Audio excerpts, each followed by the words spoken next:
আমাকে যদি বলে যে বাংলাদেশের শিক্ষা ব্যবস্থা আপনি কত নাম্বার দিবেন, আমি বলবো 5 দিব। মুখস্থ বিদ্যা, এই মুখস্থ বিদ্যা দিয়ে জীবনে কিচ্ছু হয় না। আমাদেরকে কি শেখানো হয়? উত্তর মুখস্থ করা। এটা কোথায় কাজে লাগাবেন?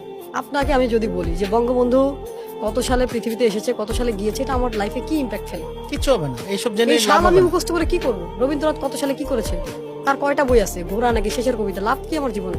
প্রশ্ন করা শেখায় না। সে যদি ডাক্তার হতে চায়, আমি মনে করি তাকে 5 থেকেই সায়েন্স পড়ানো উচিত। সে এমন ভাবে ডাক্তার হোক যাতে সে প্রতিটা জিনিস বুঝতে পারে যে আমি কোথায় হিট করলে তার জীবনে। এই যে ডাক্তারের ভুল চিকিৎসার কারণে হাজার হাজার লাখ লাখ মানুষ মারা যায়, কারণ কি? মানুষ পড়া চোর। সে ডাক্তারি শিখতে যেও চুরি করছে, মুখস্থ বিদ্যা মুখস্থ করেছে, পড়ার জন্য উত্তর দিয়েছে, এখন মনে শেষ। থাকতেছে না। এখন আর মনে থাকতেছে না। কারণ সে যদি প্র্যাকটিক্যালি করতো। আচ্ছা আমাকে বলেন, এমবিবিএস করার পরে আবার ইন্টার্নি করতে হবে কেন? তার জীবন থেকে কতগুলো সময় নষ্ট হবে। তাহলে এমবিবিএস এ কি শিখাইলো তাকে? মাস্টার্স পাস করে আবার কম্পিউটার কেন শিখতে হবে? মাস্টার্স এর মাস্টার্সের ভেতরেই থাকতো ওই সাবজেক্ট গুলো, এই যা যা দরকার এই সাবজেক্ট গুলো। 20 বছর শেখার পরে ইংলিশ বলতে পারি না আমরা, হুম তাহলে কি ইংলিশ শেখায়? এই শিক্ষা ব্যবস্থা আমাদেরকে শেখায় দাসত্ব।